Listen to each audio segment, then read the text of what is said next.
تو یہ واضح رہے کہ ہم خانہ کعبہ کی پناہ میں ہیں اور کسی قیمت پر خانہ کعبہ کو چھوڑنے پر آمادہ نہیں.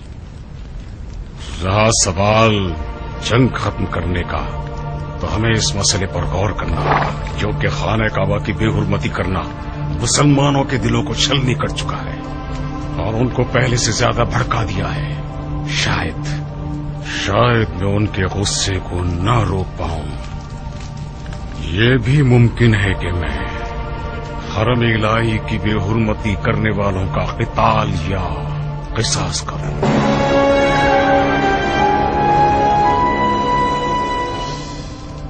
مجھے یقین نہیں آتا کہ یہ حیوان عقل اور تدبر نام کی شے بھی کچھ حد تک رکھتا ہے. میرا خیال تھا کہ یہ صرف ایک ایسا درندہ ہے جس کے پاس صرف تیز دانت اور سینگیں ہیں اور عقل سے دور ہے. خوب فلسفے بنا رہا تھا. جی ہاں، مگر اس کے اوسان خطا ہو گئے ہیں.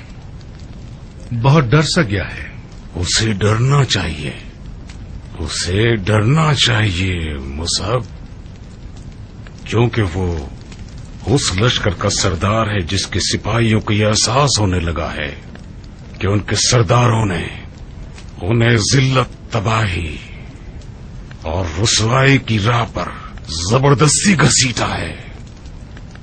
اگر بہت زیادہ جنگ کی ضد کرے گا تو بعید نہیں ہے اس کے لشکر والے اس کے سر پر ٹوٹ پڑیں اور اس کے ٹکڑے ٹکڑے کر دیں. کاش آپ اسے خانہ کعبہ کو آگ لگانے کی حکمت بھی بیان کرنے دیتے. میرا بہت دل چاہ رہا تھا کہ میں یہ سنوں کہ اس بارے میں وہ کون سی من گڑت تفسیر اور وجوہات بیان کرتا ہے. نہیں مصعب، نہیں. یہ گروہ یزید کی طرح من چاہے قصے پیدا کرنے میں ماہر ہے. یزید شاعر تھا اور شعرا زیادہ تر شرک آلود طبیعت کے مالک ہیں اور ان کے کہے ہوئے کلام مشرکانہ آیات سے بھرے ہوئے ہیں.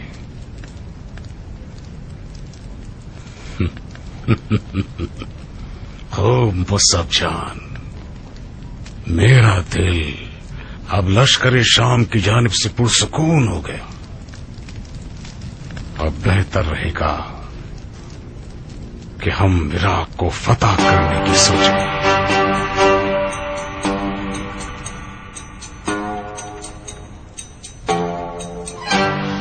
صلح کر لیں. کس سے صلح کر لیں؟ ان لوگوں کے ساتھ صلح کر لیں جنہوں نے خدا کے گھر میں آگ لگائی اور خانہ کعبہ کی بے حرمتی کی. کیسے صلح کر سکتے ہیں؟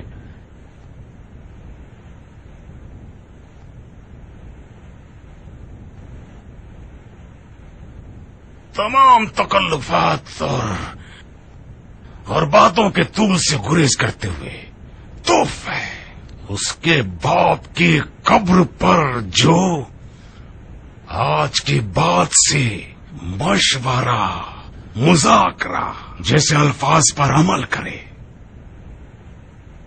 معاویہ کی خشک اور آمران حکومت ہمیشہ میرے لیے شبہ انگیز تھی. اب سمجھ میں آتا ہے کہ وہ بالکل صحیح کام کرتا تھا. نور برسے اس کی قبر پر، نور. ہم لوگوں کو مشورے کی کیا ضرورت ہے؟ یہ باتیں ان باشعور لوگوں کو زیب دیتی ہیں جو کہ اپنی حدود کو جانتے ہیں. ہم نہیں جانتے. ہم نے تو جس پر بھی تکیہ کیا وہی پتے ہوا دینے لگے. کل سے میں اپنے پچھلے خلفاء کی روش پر چلوں. آپ کو کوئی اعتراض ہے؟ آپ غصے میں کیوں ہیں حضرت والا؟ یہ ہم ہیں جنہیں شکوہ کرنا چاہیے، آپ کو نہیں، جو کہ بغیر سوچے سمجھے کافر حربی شامیوں سے جنگ بندی کرنا چاہتے ہیں. میں نے عرض کیا تھا نا، دیکھ لیجئے، اسے کہتے ہیں یخنی سے زیادہ گرم دیگچا.